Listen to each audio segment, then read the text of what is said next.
from the fans. Told a bitch get the bag. You ain't looking for no man. I won't judge you. I can't hurt you. She only loves these styles. What's good, everybody? I'm Brandon. Today I'm doing another video from What Culture Wrestling. These are the ups and downs from WWE Super Showdown. It's an 18-minute video.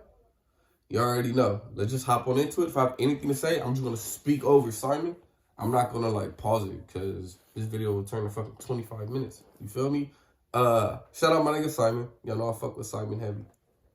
He remind me of my cousin. He like the white version of my cousin. My cousin buff like him too. It's hilarious, man. But he just like the white version of my cousin. Simon, you're like my cousin. Simon, you're my fucking cousin, bro. You fucking family. Let's hop on into it. Is that racist? So here I stand. Yeah. Think about it. If I was a white person and I said, hey, he's like the black person, he's like the black version of my cousin, would hella black people be on my head for saying that? But since I'm black and I said, he's like the white version of my black cousin, nobody's gonna care. But if I was white and I said, he's like the black version of my white cousin, would people get mad? My fault. Yeah, I'm over here talking about race and shit. WWE, it's all about love. And as I think I say, that's all I'm trying to get at. It's all about love, bro. Remove the subtitle and instead call it WWE. Some stuff kind of just happened, and some of it was really controversial, and some of it didn't mean anything, which makes it a very peculiar card because your blood pressure is like this. It flies up to the roof, because like, what are they doing? Then it goes down, and you're like, am I even meant to care about this? What's going on? Oh, maybe I'll look over there. Oh, I'll check out the WWE Network again. Anyway, we got to the event. We got to say that's done. We take the finger of power. This is ups and downs for WWE Super Showdown. It wasn't that good. I could tell just by how you started it. It wasn't that good. Clearly, it has some shit on here that I'm just like, what? Well, I enjoyed both the Viking Raiders and the OC. Their pre-show match was the most pre-show match I've ever seen in my entire life. It's not their fault. They were just sent out there to warm up the crowd who hadn't even arrived at the arena by the time they got their butts out there. Damn, for real? Surprisingly, the OC did win after the Magic Killer. I didn't see that coming because on TV, the Viking Raiders are fucking bees. More than Gallows and Anderson. But again, you can absolutely forget about this. In fact, I've already forgotten about it, which is why what was it? Oh, that's right, the Street Profits. No, not the Street. Gallows and Anderson won. That's all you need to know, but it's down. It was then the proper start, and we kicked things off with a two-wake mountain trophy, which, by the way, is very prestigious. Have I told you about the prestigious two-wake mountain trophy? Oh, by the way, what's that, Michael Cole? Yes, we have a brand new trophy. It's from two-wake, and it is prestigious. Hashtag prestigious. Oh, look at this magnificent thing. Isn't it prestigious? You haven't picked up what I'm saying. Michael Cole said that around about 72,421 times. I started smashing my head against my fist at one point and realised that was helping nobody. But once would have been enough, Michael. Once is always enough. Oh, so he kept saying it was prestigious. I get it. Fun. I mean, it went way too long. And there was a lot of shenanigans. That shit got annoying. Coming out, and he beat both Bobby Lashley and Andrade essentially by fluke. And I like R-Truth, although I do need to say he beat our United States champion when they clonked heads, and R-Truth just fell on him. I mean, couldn't he have at least won with his finishing move? There's a down. Also, he had to bring my counter down because you know how he did away with Bobby Lashley. That's right, using the most devastating move in all of sports entertainment. The surprise roll-up, it goes up to 8. And don't forget, I didn't start this at the beginning of 2020. We only kicked off like a few weeks ago, and we're already up. Did you see the note? I was just reading the note. Brown was then entrant number 3, and he came out with his stupid cage. And of course, when his stupid cage went flying off the apron, he lost his mind, and he smashed R-Truth in the head with the steel stairs, and that meant he got disqualified. So what a buffoon he is. However, AJ Styles was next on this list, and I just have to remind you that AJ Styles is a damn hero. Because not only did he find all of this hilarious, that R-Truth had been smashed in the face with some steel, but he spent half his time just kicking him in the chest, and he spent the other half of his time dancing away, pretending he was R-Truth. I love AJ Styles. I have his babies. He soon got bored and he locked R-Truth in the calf crusher, and R-Truth tapped out and he was done. And even though Rey Mysterio's music was playing, Rey Mysterio didn't show himself. And rather than surprise, AJ just had a big smile on his face what was going on. Unless he was stuck in the toilet and having a bit of a panic, it didn't make any sense, but it did, because some smart cameraman had run to the backstage. We cut to his footage, and Gallows and Anderson, the OC, were putting the boots to Ray and whooping his ass. And then he was out of the match, and Styles told the referee to give him the trophy, the prestigious 2-8 trophy. Oh my God, it's so prestigious. But the referee said, no, we have to obey the rules, so I will count to 10. If I get to 10, you can have the victory. And as he started counting down, we cut back to this back. Fucking him up. And all of a sudden, Gallows got thrown into frame. Told and you. Anderson got thrown into frame. Told you. Black boot and a big coat came right in our faces, so you couldn't see who it was. And I'd tell you this, if you've never watched WWE before, or a brand new viewer, you probably went, oh, that's interesting. Darth Vader is here. We are faster than that, though, and of course it was The Undertaker who was here. What? Super Showdown. And after he had Undertaker taken 45 hours, 9 minutes to get to the ring, he slapped on a choke slam to AJ Styles. He gave him said choke slam, and he surprisingly, to my money anyway, pinned him for the 3 count. And took the What trophy? this stupid gauntlet match. I mean, what is the deal with tournaments or things like this when it comes to Saudi Arabia? Shame a man can just turn up and win. And The Undertaker did the same. It's like, look, I know I'm not an official competitor, but damn it, I want to be in it. So somehow he's in it, and somehow he's down the other of it. And as a small side note too, I know I'm being very petty here and I'm pulling at straws. I'm just in that mood. But really, 1 choke slam. I'm super pumped that we're going to get AJ Styles versus The Undertaker at WrestleMania 36. Yeah, that's what tight. this was setting up. That's kind of tight. Undertaker's probably going to win that match. Couldn't we have tombstoned AJ Styles as well? Just made me feel a little bit sad, even though this whole moment AJ Styles was a beast. badass. So that gets it down. Also, what is the dead man going to say about this? Like, how is he going to justify it? Is he going to come out on Raw and SmackDown and go, I won the 2-week Mountie prestigious trophy because I decided I wanted to win that, and now I will go to 2-week and I will rip out the people's souls using my laser eyes and my magical head. That's not very Undertaker now, does it? That's why I love this dude, bro. Simon is hilarious, man. New Day versus John Morrison followed, and it kind of surprised me a little bit. Why?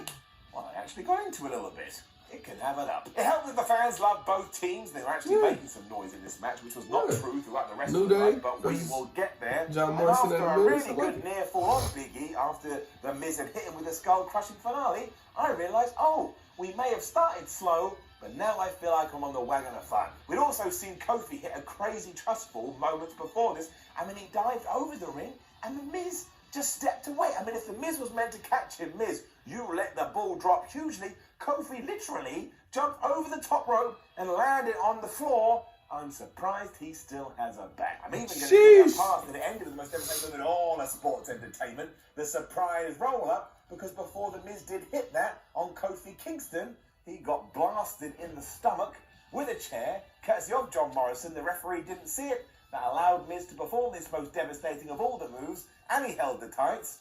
But John Morrison and Miz are not only massive dicks, abusing all the rules, they're also your new SmackDown Tag Team Champs. I like it. Sometimes it is actually nice to see titles change on these Saudi Arabia shows when it makes sense. I mean, that's not true for later, but at this moment, all was well in the world. Had a backstage interview with Seth Rollins and Buddy Murphy. And the only reason you should ever watch this is to see why you can't call him Buddy Murphy. He don't go by Buddy Murphy anymore? His being in his body, not to say Buddy's first name. It's like, I'm here with Seth Rollins and Murphy, and I get it, man, I'm doing it all the time. As for Angel Garza versus Humberto Carrillo, I just alluded to it then.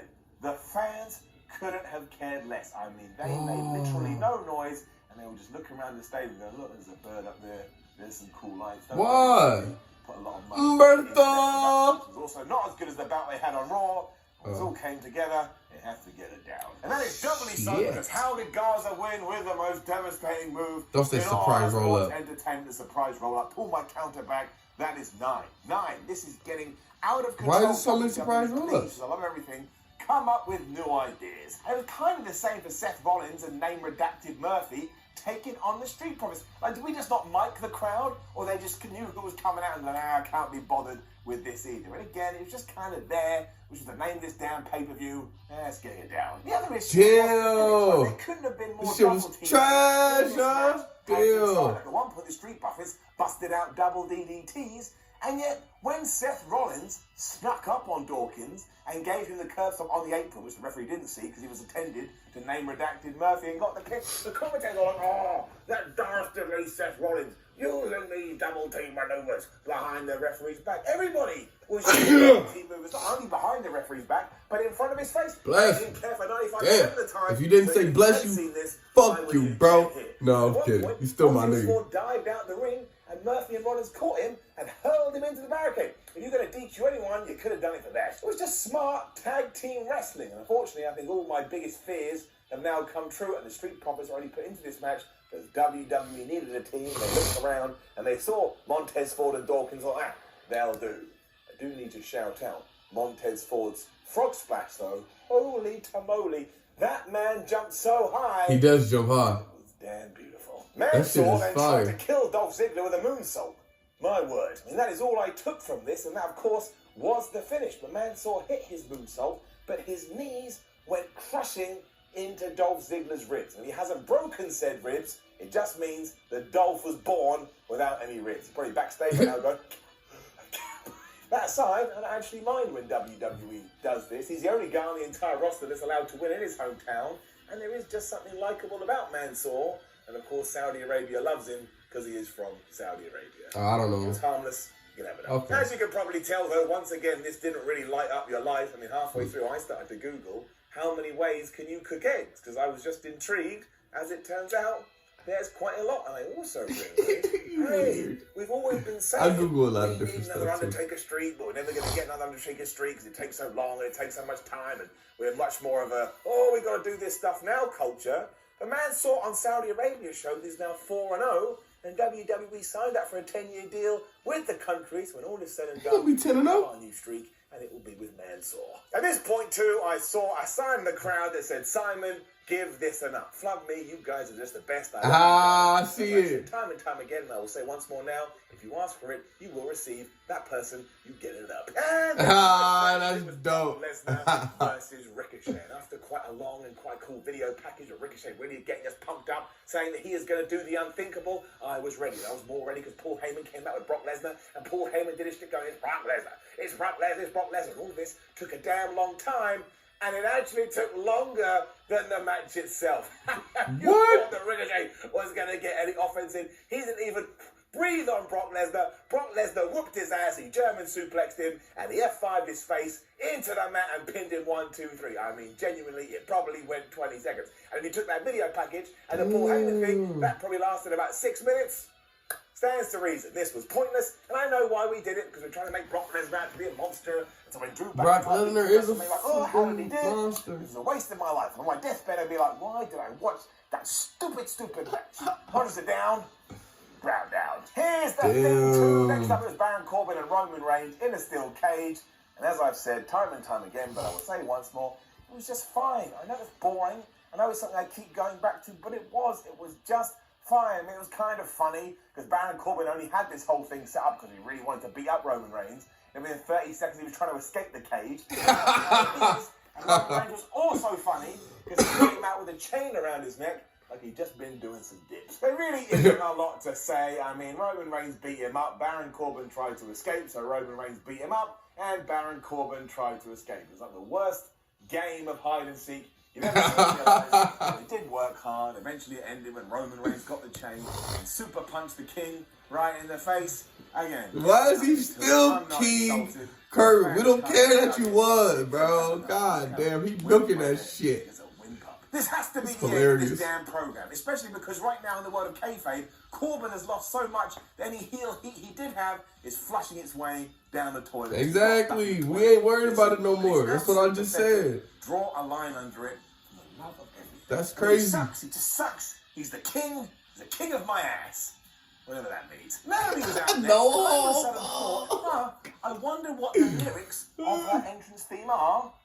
So I looked them up. No compared to me and no competition. I'm on fire, boy, and I'm out on a mission. I'm amazing. I'm amazing. Bring it to the floor. You ain't ever seen no one like me. You ain't ever seen no one like me. You ain't ever seen no one like me. Stick to your day job, man.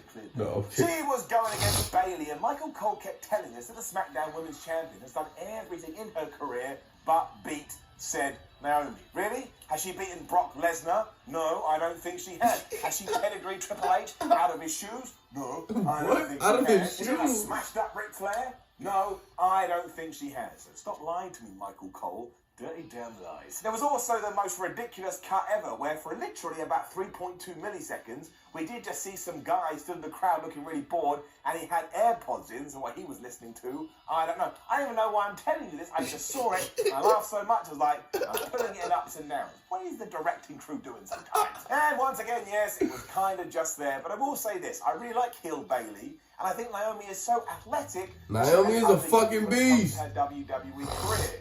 Unfortunately, I do think that they have other plans for both of these women at WrestleMania, so much like the Street Profits, Naomi was just thrown in here for a competitor for Bayley to face. And that doesn't. And she lost? But look, you can have it up. And yeah, the finish was ludicrous. Bayley trapped Naomi's foot in her shirt and then took her head and slammed it into the mat. At least it was different. Yeah. And by this stage, That is hella different. I ain't never seen nothing like that. Another surprise roll-up, and we didn't, so I'll take a little bit of creativity here. But again, yes, it did look super daft and made Naomi also look super daft. Which brings us to our main event, and I cannot lie, I'm mad that all y'all motherfuckers told me Goldberg beat him, man.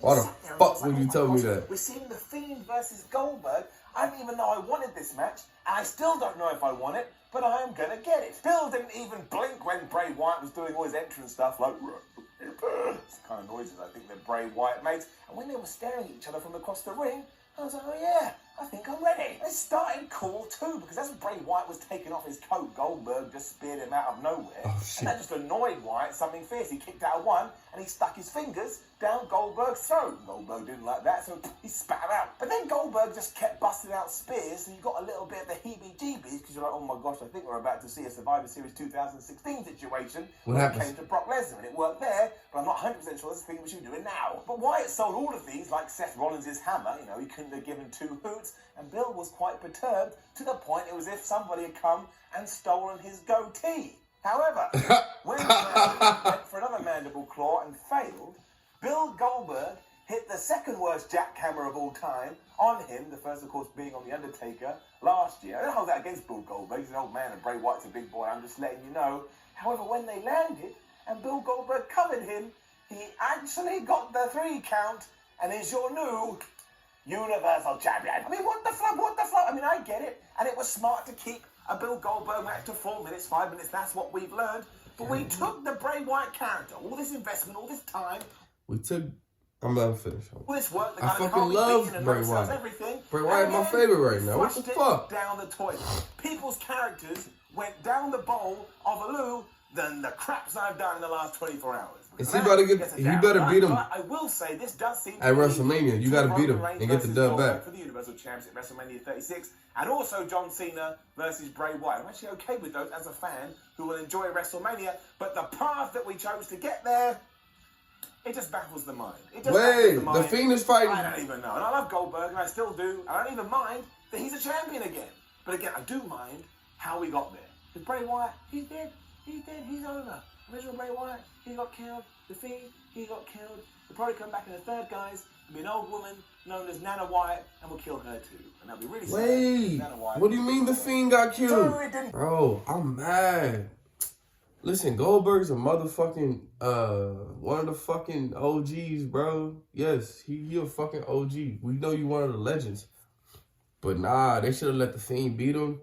And then whoever the Fiend fight at WrestleMania, he should beat him. The Fiend should look like a beast for a minute. That nigga's a beast, you feel me? They should have let him be a beast for a minute, bro. That sucks. Anyway, great video. It seemed like it was trash. I'm gonna be honest with you. It seemed like it was trash, man. Well, let me not say it was trash. I didn't like the outcomes of certain things. You know what I'm saying? So, let me know what y'all thought down in the comments. Don't forget to like, comment, subscribe. See y'all next time. Peace.